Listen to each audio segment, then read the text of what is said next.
بسم الله الرحمن الرحيم.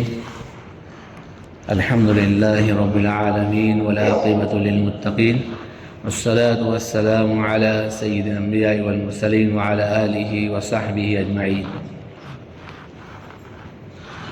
وعن أبي هريرة رضي الله عنه قال قال رسول الله صلى الله عليه وسلم: يا أيها الناس إن الله طيب لا يقبل إلا طيبا، وإن الله أمر المؤمنين بما أمر به المرسلين، فقال تعالى: يا أيها الرسل كلوا من الطيبات واعملوا صالحا، وقال تعالى: يا أيها الذين آمنوا كلوا من طيبات ما رزقناكم. ثم ذكر رجل يطيل السفر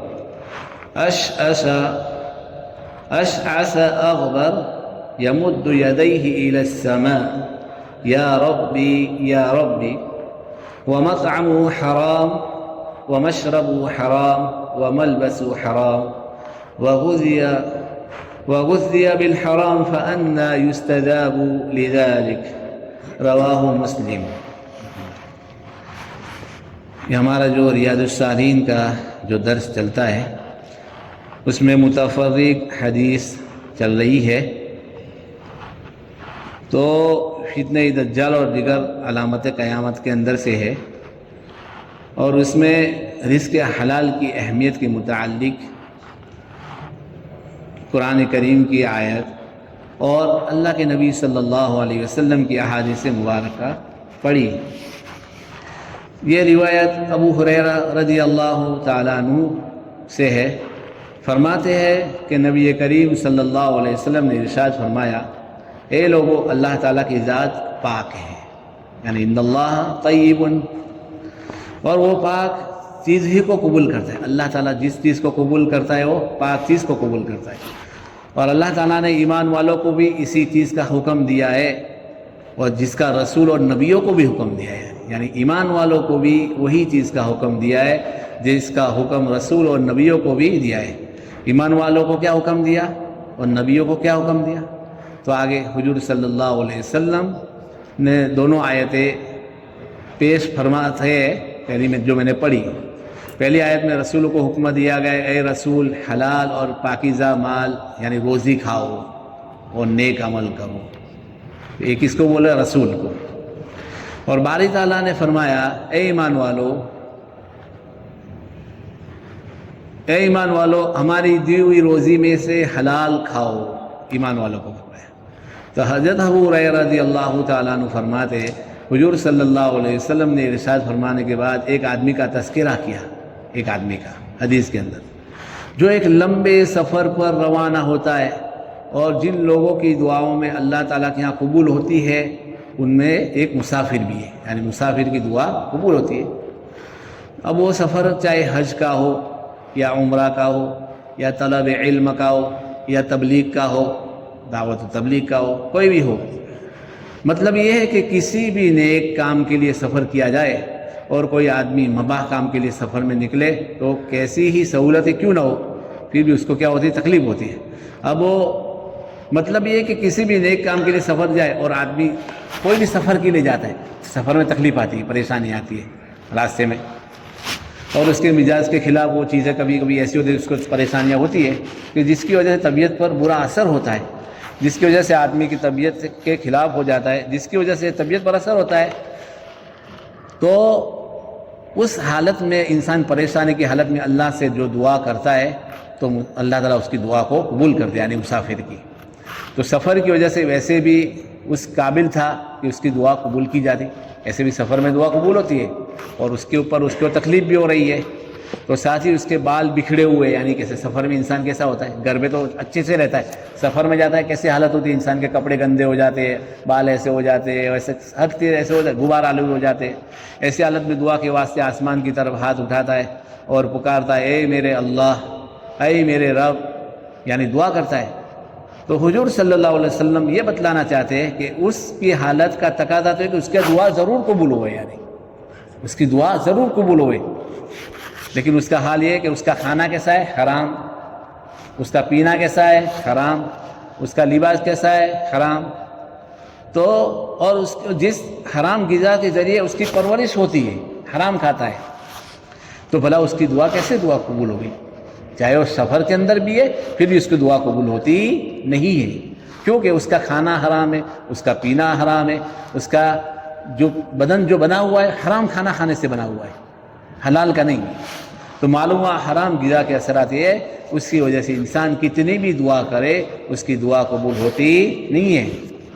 تو جو بھی چیز اللہ تعالیٰ کی بارگاہ میں پیش کی جائے اس میں کوئی طریقہ غلط اختیار نہ کیا گیا ہو، اسی کو اللہ تعالیٰ کے یہاں قبولیت کا مقام حاصل ہوتا ہے. ناپاک اور حرام چیزیں اللہ تعالیٰ قبول نہیں فرماتا. ترمذی شریف کی پہلی روایت ہے، نبی کریم صلی اللہ علیہ وسلم کا ارشاد ہے، لا تقبل صلاۃ بغیر طہور ولا صدقۃ من غلول، یعنی بغیر پاکی کے نماز قبول نہیں ہوتی، اور حرام مال کے ذریعے جو صدقہ کیا جاتا ہے وہ اللہ کے وہاں قبول نہیں ہوتا، قابل قبول ہی نہیں ہے. حرام مال کے ذریعے کوئی آدمی صدقہ کر دے تو وہ بھی قبول نہیں ہوتا. تو بہت سے لوگ اس غلط فہمی میں مبتلا ہو جاتے ہیں، جائز ناجائز طریقے سے مال کماؤ، یہ طریقہ دیکھتے ہیں کون سا یہ میرا کمانے کا طریقہ حلال ہے، صحیح ہے، غلط، وہ دیکھتے نہیں ہیں. پھر اور اس میں سے کچھ اللہ کے راستے میں خرچ کر دوں گا ان کے، اور اس کا کفارہ ہو جائے گا، یعنی حرام کما لوں گا اور اس میں سے کچھ اللہ کے راستے میں دے دوں گا تو اس کا کفارہ ہو جائے گا. حالانکہ ایسا سوچنا بالکل صحیح نہیں ہے، اس لیے کہ حرام کمائی میں سے کتنا ہی کیوں خرچ نہ کیا جائے اس کی تلافی نہیں ہو سکتی، وہ حرام ہی رہتا ہے. سمجھنا ہے آپ؟ حضرت سفیان ثوری، ہم سنتے ہیں ان کا نام رحمۃ اللہ علیہ، جو بہت بڑے محدث تھے اور بہت بڑے فقیہ بھی تھے. ائمہ فقہا میں ان کا بہت بڑا شمار ہوتا ہے، اور ائمہ محدثین میں حدیث کے جو بڑے بڑے اس میں ان کا شمار ہوتا ہے. ان کا ارشاد ہے کہ حرام مال کا صدقہ اللہ تعالیٰ قبول نہیں فرماتے. پھر فرماتے ہیں کہ ناپاک کپڑے کو ناپاکی کے ذریعے پاک کیا جا سکتا ہے. اگر یہ کپڑا ناپاک ہو جائے تو کوئی پیشاب کے ذریعے اس کو پاک کرے گا، پاک ہو جائے گا؟ نہیں ہوگا، نہیں ہو سکتا.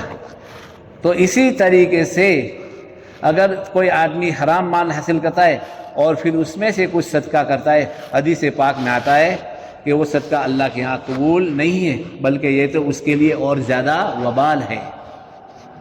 اب آج کل کیا ہے کہ لوگ بہت غلط فہمی میں رہتے ہیں. کسی کو یہ غلط فہمی نہ کہ اگر کسی کے پاس کوئی مال غلط طریقے سے آ گیا، جیسے اس کا معلوم نہیں ہے، یعنی کس طریقے سے، جیسے بینک سے سود ملا، انٹرسٹ، اب وہ آپ کو بینک سے تو ملا لیکن آپ کو معلوم نہیں کدھر سے آیا ہے، اس کا مالک تو بینک والے تو ہے نہیں، اس میں تو پورے سب لوگوں کے پیسے ہیں، مالک نہیں. اب ہمارے پاس ہمارے حساب میں آ گیا، یا کسی کو راستے میں کوئی گری ہوئی پرس ملا یا پیسے ملے، ٹھیک ہے، بیگ ملی وغیرہ، اس کا مالک معلوم نہیں ہے، تو شریعت نے صدقہ کا طریقہ بتلایا ہے. لیکن کیسے؟ ایسے ہی کوئی آدمی حرام مال کمائے اور اس پر قیاس کرتے ہوئے صدقہ کرے، اس سے میری ذمہ داری پوری ہو جائے گی، تو اس کا یہ سمجھنا بالکل غلط ہے. اس لیے کہ وہاں دوسری حیثیت ہے، وہاں یہ معلوم اگر یعنی مثلا ابھی بینک سے پیسے آ گئے تو واپس اس کے مالک کو آپ کو پہنچانا ہے.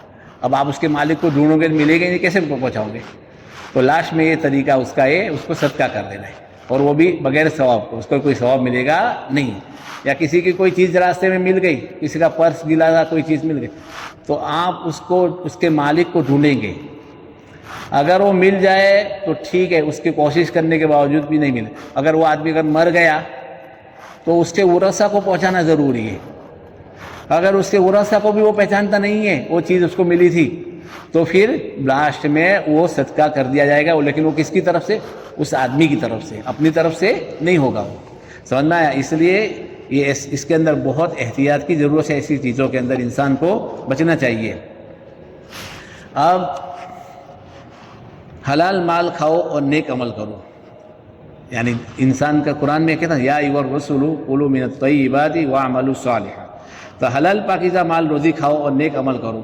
اس کی تفسیر میں مفسرین نے لکھا ہے کہ حلال روزی کا قدرتی نتیجہ یہ ہوتا ہے کہ جب آدمی کے پیٹ میں جائے گی تو وہ خود بخود نیک اعمال کرنے کی اس کو توفیق ہوگی، اس کو آٹومیٹک اللہ توفیق دیں گے اس کو. جیسے آپ کوئی عمدہ خمیرہ یا کشتہ استعمال کریں گے، کسی ڈاکٹر نے یا کوئی ٹونک آپ کو دیا ہے تو آپ کے پیٹ میں جائے گا، ضرور اس کا اثر کرے گا، ڈاکٹر نے دیا ہے. اب چاہے آپ جان کر استعمال کر، آپ کو اگر پتہ بھی نہیں کہ اس کا کیا فائدہ ہے، لیکن وہ چیز ایسی ہی ہے تو اس کا اثر کیا ہوگا، انسان کے پیٹ کے اندر جانے کا اس کا اثر ہوگا۔ اسی طریقے سے حلال مال کا بھی یہی اثر ہوتا ہے کہ انسان جب حلال مال کھائے گا تو آٹومیٹک اس کو کیا ہے، اچھے کام کرنے کی توفیق ہوگی۔ اسی طرح حرام روزی، اگر روزی حرام ہے تو پیٹ میں جانے کے بعد اس کا اثر آٹومیٹک آتا ہے، اور اسی وجہ سے آدمی اللہ تعالیٰ کی نافرمانیوں میں کیا ہو جاتا ہے، مبتلا ہوتا ہے، اس کو پتہ بھی نہیں ہے حرام کھا رہا ہے، اس کھانے کی وجہ سے پھر اس کو کیا ہو جائے گا، اس کا اثر آٹومیٹک آئے گا، پھر اللہ تعالیٰ کی نافرمانیوں میں مبتلا ہو جاتا ہے۔ حضرت سہل بن عبداللہ تستری رحمۃ اللہ علیہ بڑے بزرگ گزرے ہیں، امام غزالی رحمۃ اللہ علیہ نے احیاء العلوم میں ان کا مقولہ نقل کیا ہے، جس نے حرام غذا استعمال کی تو اس کے اعضاء اللہ تعالیٰ کی نافرمانی کریں گے، یہ ہاتھ، پیر، آنکھ، کان، سب اس کے جتنے اعضاء ہیں وہ حرام کام کریں گے، آٹومیٹک کریں گے جس نے حرام کھایا۔ وہ آدمی چاہے یا نہ چاہے، کتنی بھی کوشش کر لے، اس کے باوجود بھی وہ کیا کرے گا، وہ غلط کام کرے گا۔ اس سے معلوم یہ نہ ہوا کہ حرام کھا رہا ہوں، اس لیے کہ قدرت کی بات کہ جب پیٹ میں گیا ہے تو اس کا اثر ہونا ہی ہے، اس نے جب یہ کھایا تو اس کا اثر ہونے والا ہے۔ جیسے بگڑا ہوا کھانا کھا لیا تو انسان جب بگڑا ہوا خراب کھانا، واسی کھانا، پرانا کھانا کھا لیتا ہے، اس کو پتہ نہیں ہے تو آٹومیٹک وہ پیٹ میں جائے گا تو اس کا پیٹ خراب ہو ہی جائے گا، اس کا اثر ہوتا ہے۔ تو اسی طریقے وہ آپ کے جسم کو نقصان بھی پہنچائے گا، چاہے آپ اس کو جان بوجھ کر کھائے یا بھول کر کھائے، کہ پرانا کھانا صحیح کھانا نہیں ہے۔ تو مثلا آپ نے زہر استعمال کیا تو وہ پیٹ میں جائے گا تو اس کا اثر دکھلائے گا، زہر ہے۔ یہ بات اور رہی گا کہ جان بوجھ کر زہر کھایا ہے تو خود کشی ہوتی ہے، اور یہ تو کیا اسلام میں حرام ہے، بات لوگ کر دیتے ہیں نا پریشانیوں سے آ کر، تو اسلام میں خود کشی بھی کیا ہے، حرام ہے۔ اور اگر اس نے جان بوجھ کر یہ زہر کھا لیا تو اس نے اپنے آپ کو کیا کر دیا، خود ہلاکت میں ڈال دیا۔ رہی بات اگر جان بوجھ کر زہر کھایا تو خود کشی ہوئی، اس کو شریعت نے حرام قرار دیا ہے، اس صورت میں تو نقصان بھی ہوگا اور گناہ بھی ہوگا، اور دنیا بھی برباد اور آخرت بھی برباد۔ اس صورت میں نقصان بھی ہو تو اگر بے خبری میں بھول کر، یعنی کسی کو پتہ نہیں ہے لیکن ایسے زہر کھا لیا اور اس کو معلوم نہیں، تو اس صورت میں اس کو گناہ تو نہیں ہوگا لیکن اس کے جسم کو نقصان تو ہوگا ہی، وہ آدمی مر جائے گا۔ پھر حضرت سہل رحمۃ اللہ علیہ فرماتے کہ جس کا کھانا حلال ہوگا تو اس کے اعضاء اللہ تعالیٰ کی اطاعت اور فرما برداری کریں گے اور اس کو نیک کام کی توفیق دی جائے گی۔ چنانچہ حالات کے واقعات اس کی پوری تاکید کرتے، جیسے اپنے دارالعلوم دیوبند کے مولانا یعقوب صاحب نانوتوی رحمۃ اللہ علیہ، دارالعلوم دیوبند کے سب سے پہلے صدر مدرس اور حکیم الامت حضرت مولانا اشرف علی تھانوی رحمۃ اللہ علیہ کے استاد تھے۔ تو ان کے حالت میں لکھا ہے، ایک صاحب کے ہاں دعوت میں تشریف لے گئے، ابھی پہلا ہی لقمہ حلق سے نیچے اتارا تھا اور احساس ہو گیا کہ کھانا مشتبہ اور مشکوک ہے، یعنی حلال نہیں ہے۔ ان کو شک ہو گیا، انہوں نے فوراً ہاتھ روک لیا۔ جب تحقیق ہوئی تو معلوم ہو کہ ہاں واقعتاً ایسا ہی ہے، لیکن انہوں نے ایک لقمہ جو کھایا تھا اس کا اثر یہ ہوا، باوجود توبہ اور استغفار کر کے 2 مہینے تک ایک لقمے کا اثر، 2 مہینے تک اس کی ظلمت محسوس ہوتی رہی، اور برابر یہ خیال وسوسہ آتا رہا کہ فلاں گناہ کر لوں، ایک لقمہ کا یہ اثر تھا۔ اب جو آدمی ہمیشہ آرام کھاتا اس کا کیا ہوگا؟ صرف یعنی وہ بھی انہوں نے جان غلطی سے ان کے اندر چلا گیا، ان کو پتہ نہیں تھا، لیکن جب ان کو محسوس ہو گیا انہوں نے چھوڑے، تو ایک لقمے کا اثر کی وجہ سے 2 مہینے تک ان کو اس لقمے کا اثر رہا۔ اس لیے انسان کو کیا ہے، حرام غذا سے بچنا ہے۔ اس کے برخلاف اگر اچھی غذا پیٹ میں جائے گی اس کے اثرات بھی ہوتے ہیں۔ حضرت حکیم الاسلام قاری محمد طیب صاحب کے ملفوظات اور معاذات میں ایک قصہ ہے، براہ راست ان کی زبان سے حضرت کی مجلس تقریر میں بھی سنا ہے۔ دیوبند میں ایک بزرگ تھے، شاہ عبداللہ شاہ نامی، بڑے نیک اور صالح تھے۔ ان کا ذریعہ معاش کیا تھا؟ گھاس، زمین میں جو گھاس ہوتی ہے اس کو کھود کر بیچنا تھا ان کا، جو یعنی وہی اسی کے ذریعے جو پیسے آتے تھے وہ ان کا ذریعہ معاش تھا، اور ان پر ان کی گزار ہوتی تھی۔ تو روزانہ جنگل جا کے گھاس کی گٹھری لا کر بیچتے تھے، اور اس کی قیمت سے 6 پیسے متعین تھے۔ کتنے؟ 6 پیسے، نہ کم نہ زیادہ۔ اور ان کا یہ طریقہ تھا، 2 پیسے تو وہ صدقے کر دیتے تھے، 6 پیسے کماتے تھے، اس میں سے 2 پیسے تو کیا کرتے تھے؟ صدقہ کر دیتے تھے، اور 2 پیسے اپنے گھر کی ضرورت کے لیے رکھتے تھے، اور 2 پیسے جمع کرتے تھے کہ جو دیوبند کے جو اکابر ہیں، علماء ہیں جو بڑے بڑے ادھر، تو ان کے لیے وہ کیا کرتے تھے اہتمام کرتے تھے، اور دیوبند کے لوگ اس بات کا اہتمام کرتے کہ اپنے جانوروں کے لیے انہی سے گھاس خریدتے، اور جو بھی دیوبند کے تمام لوگ کیا ہے انہی سے گھاس خریدتے تھے تاکہ برکت حاصل ہوئے۔ اس لیے وہ جب بازار میں جاتے تھے ان کے آنے کا لوگ انتظار کرتے تھے جانوروں کے لیے گھاس لینے کے لیے کہ وہ آ رہے ہیں بوڑھے میاں۔ جب وہ بازار میں جاتے تھے تو ان کے آنے کا انتظار کرتے، چنانچہ جب وہ ان کو آتا ہوا دیکھتے تو دوڑتے لوگ، اور جس نے بھی جا کر ان کی گٹھری کے اوپر ہاتھ لگا دیا وہ اس کا ہو جاتا، یعنی جو بھی پہلا آدمی جاتا کہ بھائی یہ میری ہے تو اس کا ہو جاتا، اور اس گٹھری کو وہی ڈال دیتے تھے کہ لاؤ میرے 6 پیسے، 6 پیسے کے اندر وہ دے دیتا۔ اور ان کی حالت یہ تھی کہ جو پیسے جمع کرتے تھے ان میں سے جب ایک رقم جمع ہو جاتی تھی تو اکابر دارالعلوم کی دعوت کیا کرتے تھے، جس میں حضرت مولانا قاسم صاحب نانوتوی رحمۃ اللہ علیہ، حضرت مولانا یعقوب صاحب نانوتوی رحمۃ اللہ علیہ، حضرت گنگوئی، دوسرے بزرگ بھی تھے۔ ہنڈیا میں کیا کھچڑیاں پکتی تھی، اور لکھا ہے کہ یہ سارے اکابر ان کی دعوت کی منتظر رہتے تھے، ان کو معلوم تھا ان کا پیسہ کہ بالکل حلال ہے، تو ان کی دعوت کے انتظار میں رہتے تھے، اور ان کی دعوت کے کھانے کے بعد 40 روز تک دل کے اندر ایک ایسا نور رہتا تھا کہ طبیعت میں نیکی کے کاموں میں اچھے اچھے جذبات ابھرتے تھے، یہ نیکی کر لوں، یہ نفلیں پڑھ لوں، تلاوت کر لوں، یہ ذکر کر لوں۔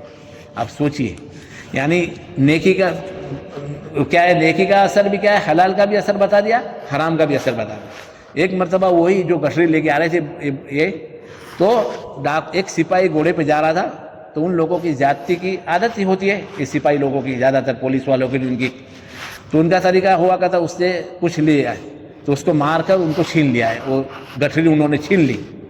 انہوں نے دیکھا کہ گھاس کا گٹھری لے کر ایک آدمی جا رہا ہے، تو اس نے جا کر ایک چابک مارا اور کہا کہ گٹھری یہی ڈال دو، اور وہ خیر انہوں نے گٹھری وہی ڈال دیا آگے چلتے ہوئے۔ جیسے ہی اس نے اپنے گھوڑے کو کھلایا تو گھوڑا تڑپنے لگا، جیسے انہوں نے ڈال دیا لیکن کھلایا تڑپنا، وہ گھبرا گیا، یہ کیا ہو گیا؟ کسی نے کہا کہ ان کی گھاس تیرے گھوڑے کو ہضم نہیں ہوگی، تو فوراً جا اور ان کو پیسے دے دے۔ وہ دوڑ آیا اور معافی مانگی اور ایک بڑی رقم پیش کی۔ ساجی کہتے مجھے تو میرے 6 پیسے چاہیے، بس میرے جو 6 پیسے وہی دے دینے کو۔ اب سوچئے اس طریقے سے یہ کیا ہے، حلال کی اثر ہوتا ہے۔ تو اہل اللہ یعنی جو اللہ والے ہوتے ہیں ایسے ہی حساس طبیعت والے ہوتے ہیں، جیسے ہی ان کے حلق میں کوئی لقمہ کا اثر ہوتا ہے ان کا بھی احساس ہو جاتا ہے۔ جیسے ایک آدمی ہمیشہ واٹر منرل جیسے ہم نے فریش جیسے مارکیٹ سے خرید کے پانی لا کے پیتا ہے، اس کی عادت ہوتی ہے، اگر اس کے برخلاف اس کو دوسرا کبھی پانی پلائے گا تو اس کو پیٹ میں تکلیف ہو جائے گی، دوسرا باہر کا بھی۔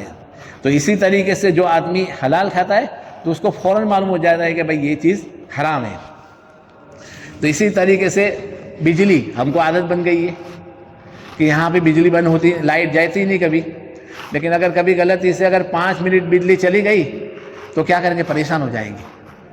لیکن جس کو عادت رہ گئی یہ بجلی میں بغیر بجلی کے رہنے کی، تو ان کو چاہے بجلی پورے دن نہ ہو یا پورے دن ہو ان کو فرق پڑتا نہیں ہے۔ تو حرام اور حلال غذا کا بھی یہی اثر ہے۔ تو روزی اپنے اثرات اسی سے کہاں گیا، قرآن کیا کہتا ہے، یا ایھا الرسل کلوا من الطیبات واعملوا صالحا، حلال کھاؤ اور نیک عمل کرو۔ گویا حلال کھاؤ گے تو قدرتی طور پر نیک عمل کرو گے، اور حرام کھاؤ گے تو قدرتی طور پر برائیاں سرزد ہوگی۔ اگر آپ یہ چاہتے کہ ہمارے اندر نیکی آئے اور قدرتی طور پر برائیاں سرزد ہوگی تو آپ یہ چاہے تو کیا کریں، اپنے گھر والوں اور نیک اور فرما بردار جو جائے تو اس بات کا اہتمام کیجئے کہ بہت سی مرتبہ انسان حرام کھلاتا ہے، اس کی وجہ سے پھر کیا اولاد بھی کیا ہو جاتی ہے، نافرمان ہو جاتی ہے، اس کا اثرات آتے ہیں۔ اس لیے ایسی چیزوں سے بچنا چاہیے۔ تو حرام کے ایک لقمہ بھی شریعت کی اجازت نہیں دیتی۔ حضور صلی اللہ علیہ وسلم کا ارشاد ہے، لا يدخل الجنة لحم نبت من السحت وكل لحم نبت من السحت كانت النار أولى به۔ یہ بیہقی میں فی شعب الایمان میں روایت ہے کہ جو کوئی گوشت حرام غذا سے پرورش پائے گا وہ جنت میں داخل نہیں ہوگا، اور وہ گوشت جو حرام غذا سے پرورش پایا جہنم اس کی زیادہ حقدار ہے۔ ابھی یہ ہم اس کو بنائیں گے پھر کدھر جائے گا، یہ جسم جہنم میں جائے گا حرام کھائیں گے تو حضور صلی اللہ علیہ وسلم کا ارشاد ہے، لا يدخل الجنة جسد غذي بالحرام، کہ جو جسم حرام غذا سے پرورش پائے وہ جنت میں نہیں جائے گا۔ سمجھ میں آیا؟ اور اس لیے حضرت شیخ نے ایک واقعہ لکھا ہے، اس کے بعد میں بات ختم کرتا ہوں۔ اجازت کے بغیر ذبح کی ہوئی بکری کا بھی، کہ حضرت شیخ نور اللہ مرکزی نے حکایت صحابہ میں واقعہ لکھا ہے کہ ایک مرتبہ نبی کریم صلی اللہ علیہ وسلم کے ایک صحابی کو دفن کرنے کے بعد واپس لوٹ رہے تھے، ایک صحابی کو واپس لوٹے، ایک عورت نے دیکھا کہ حضور تشریف لے جا رہے ہیں، اس کی نیت حضور کی دعوت کرنے کی تھی، لہذا اس نے آپ کے پاس ایک آدمی کو بھیجا، میں نے آپ کے لیے دعوت کا کھانا تیار کیا ہے۔ آپ صلی اللہ علیہ وسلم تشریف لائے، حضور صلی اللہ علیہ وسلم اور صحابہ کے ساتھ تشریف لے گئے، آپ کے سامنے بکری کا گوشت پیش کیا، آپ نے ایک لقمہ دہن مبارک میں رکھا تو محسوس ہوا کچھ گڑبڑ ہے اللہ کے نبی صلی اللہ علیہ وسلم، لہذا آپ نے منہ سے نکال دیا اور ارشاد فرمایا یہ گوشت ایسی بکری کا معلوم ہوتا ہے جو مالک کی اجازت کے بغیر ذبح کی گئی ہے، مالک کی۔ تو اس عورت سے پوچھا گیا کیا بات ہے؟ اس نے کہا ہاں میں نے آدمی کو پیسے دیے تھے بکری خریدنے کے لیے، بازار بھیجا تھا، وہاں بکری نہیں ملی، ہمارے پڑوس میں ایک بکری خرید کر لایا تھا، میں نے وہاں پیسے لے کر آدمی بھیجا تو وہ پڑوسی وہاں نہیں تھا، جو پڑوسی ہوتا ہے وہاں نہیں تھا، تو اس کی بیوی نے یہ بکری بھیج دی اور میں نے اس کو ذبح کر دیا، گویا مالک کی اجازت کے بغیر نہیں پائی گئی، تو حضور صلی اللہ علیہ وسلم نے یہ کھانا کیا بولا؟ قیدیوں کو کھلا دو۔ آپ سوچئے، اور ہمارا معاملہ کیسا ہے آپ سوچئے۔ اور ایک لاسٹ اخیری واقعہ ہے، ایک اور واقعہ ہے کہ نبی کریم صلی اللہ علیہ وسلم ایک رات بستر پر کروٹیں لے رہے تھے، کبھی ایسے کبھی ایسے، آپ کو نیند نہیں آ رہی تھی، تو ام المومنین رضی اللہ تعالیٰ عنہ کے یہاں آپ آرام فرما رہے تھے، جس ام المومنین، تو انہوں نے پوچھا اے اللہ کے رسول کیا بات ہے، آپ کو نیند نہیں آ رہی؟ آپ صلی اللہ علیہ وسلم نے فرمایا گھر میں ایک کھجور پڑی ہوئی دیکھی تھی، وہ ضائع نہ ہو جائے اس خیال سے میں نے اٹھا کر کھا لی، میں نے اس کھا لی، اب یہ خیال آ رہا ہے کہیں وہ صدقہ کی نہ ہو، کیونکہ حضور صلی اللہ علیہ وسلم کے لیے صدقہ کھانا جائز نہیں تھا، آپ صلی اللہ علیہ وسلم صرف یہ تصور آیا اس لیے نیند آ رہی ہے، اس لیے نیند نہیں آ رہی، حضور صلی اللہ حالانکہ اپنے گھر میں سے اٹھایا تھا انہوں نے، پھر بھی تو حضرت شیخ نور اللہ مرکزی نے واقعہ لکھ کر فائدہ کر کے اس میں لکھا ہے کہ آقا کا تو یہ حال ہے کہ صرف اس احتمال اور خیال سے نیند اڑ جاتی ہے ان کی، اور غلاموں کا یہ حال امتیوں کا یہ حال ہے کہ وہ رشوت اور چوری کا اور سود کا جو بھی آیا اس کو ہڑپ اور ہضم کر رہے ہیں، سمجھ میں آیا؟ اس لیے کیا ہے جیسے ہمارے نبی جیسے احتیاط کرتے تھے ایسے امتیوں کو بھی اس طریقے سے اس کا اہتمام کرنا چاہیے، لیکن ہمارا حال تو اس سے برعکس ہے۔ تو اس قصہ میں ایک تعلیم یہ بھی ہے کہ کھانے پینے کی اگر کوئی چیز اگر اپنی ملکیت کی ہے اور کہیں پڑی ہوئی ہے تو اس کو اٹھا کر کھا لے، گری ہوئی نہ، گھر میں کوئی چیز پڑی ہوئی کھانے کی تو اس کو صاف کر کے کھا لینی چاہیے، اور ایسے ہی نہ چھوڑ دی جائے، وہ چیز ضائع نہیں ہونی چاہیے، یہاں تک کہ کھانے کے دوران اگر ہاتھ سے گر جائے، کھاتے ہیں تو کبھی کبھی لقمہ گر جاتا ہے، آپ صلی اللہ علیہ وسلم فرماتے ہیں اس کو شیطان کے لیے مت چھوڑو، شیطان تو کیا چاہتا ہے کہ منتظر ہی رہتا ہے کہ کسی طریقے سے اس کا حصہ الگ ہو جائے، اور جب آپ نے بسم اللہ بول کر کھانا شروع کیا تو اس کا اندر حصہ نہیں رہا، لیکن وہ تاک لگا کر ہی بیٹھا رہتا ہے کہ کوئی لقمہ اگر ہاتھ سے نیچے گر گیا تو اپنے آپ اٹھا کھا لیا تب تو ٹھیک ہے، ورنہ وہ کھا لے گا، کون کھا لے گا؟ شیطان کھا لیتا ہے، سمجھ میں آیا؟ اس لیے اس کے لیے چھوڑنا نہیں چاہیے اور اس کو بھوکا ہی ماننا چاہیے، اپنے دشمن کو کون طاقت پہنچائے گا؟ ہمارا دشمن ہے شیطان، تو ہمیں چاہیے کہ ایک دانہ بھی اس کے پیٹ میں نہ جانے دے، تو جو لقمہ گر جائے اس کو اٹھا کر صاف کر کے کھانے کا جو حکم حدیث پاک میں دیا گیا ہے وہ دراصل اسی لیے اللہ تعالیٰ کی نعمت ضائع نہ ہوئے، اور ہمارے اکابر کا بھی یہاں بہت اہتمام تھا، اس لیے کیا ہے ہمیں بھی دعا کا اہتمام بھی کرنا چاہیے اور کوشش بھی کرنا چاہیے، جیسے اللہم اکفینی بحلالک عن حرامک واغننی بفضلک عمن سواک، یہ دعا کا بھی اہتمام کرنا چاہیے اور اسی طریقے سے حلال مانگنا چاہیے اور حرام سے اور مشکوک چیزوں سے اور مشکوک روزی سے بچنا چاہیے۔ اللہ تعالیٰ ہم سب کو عمل کرنے کی توفیق عطا فرمائے۔